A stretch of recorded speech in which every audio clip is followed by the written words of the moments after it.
আমাদের কোনো গ্রাহক যদি স্বেচ্ছায় নিজেরা প্রিপেড মিটার নিতে চান তাহলে এটাতে কারো কোনো বাধা থাকার কথা নয় যে আপনি অ্যাপ্লিকেশন করলে যায় প্রিপেড মিটার চাই, তাহলে তো উনি বুঝে শুনেই করেছেন, ঠিক আছে না?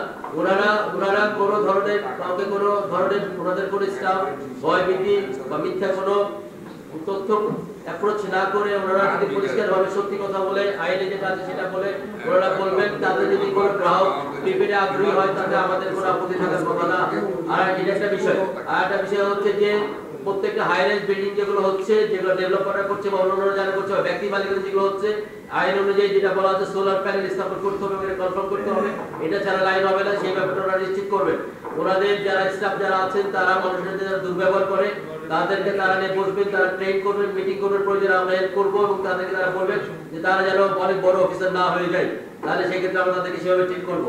রাষ্ট্রের এই যে রেগুলার থেকে আপনি যে বেশি ব্যবহার করবেন এটা নৈতিকতা মূল থেকে আমাদের সকলেরই উচিত দেয়া, কিন্তু তারপরেও আপনি আপনারা যে কথাগুলো এখন বললেন যে আমাদের যে কনজিউমারের যে কিছু অসুবিধার কথা বললেন প্রিপেড মিটারের, এই অসুবিধাগুলোর কথা বিবেচনা করে আমরা এটাও একটা অসুবিধা বিবেচনা করে আমরা এটাকে বন্ধ রেখেছি। এটা আমাদের নাই, আমাদের সিস্টেমে নাই। এটা ঢাকাতে আছে, অথবা আমাদের যে এখানে একজন ড্যাশবোর্ড কনজিউমার আছে উনি বলতে পারবেন ঢাকাতে আছে, আমার বাড়ি ওই অঞ্চলে।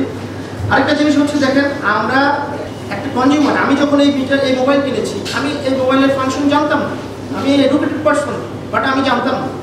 ইভেন এখনো ফেসবুকের অনেক ফাংশন আমি জানি না, কারণ আমি ওটা নিয়ে ঘাঁটি না।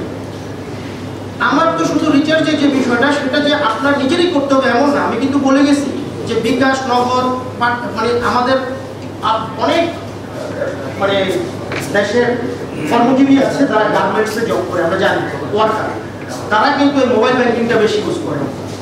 তারা কিন্তু জানে না অনেকে, তারা কিন্তু যে দোকানে টাকাটা আপনার পার্শ্ববর্তী বাসার সামনে দোকান আছে অ্যাভেলেবেল, আপনি চাইলে সেই দোকান থেকে রিচার্জ করতে পারেন। এখনো কিন্তু ওই কনজিউমারগুলো পোস্টপেড মিটারের বিলটা কিন্তু দোকানে গিয়ে বা কেউ ব্যাংকে বেসকোর কোনো মানুষ আপনার বাসায় যাবে, তাকে টাকা দিতে হবে না, এইটা তাহলে আপনি সেবা পাবেন। এটা কেমন?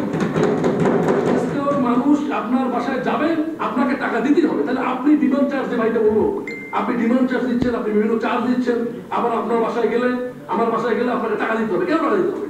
আমরা একটি টাকা দেবো না, রংপুরের মানুষ একটি টাকা দেবো না। আর একটা বিষয় হচ্ছে যে আমরা কি সরকার বা রাষ্ট্রের কল্যাণ চাই কিনা।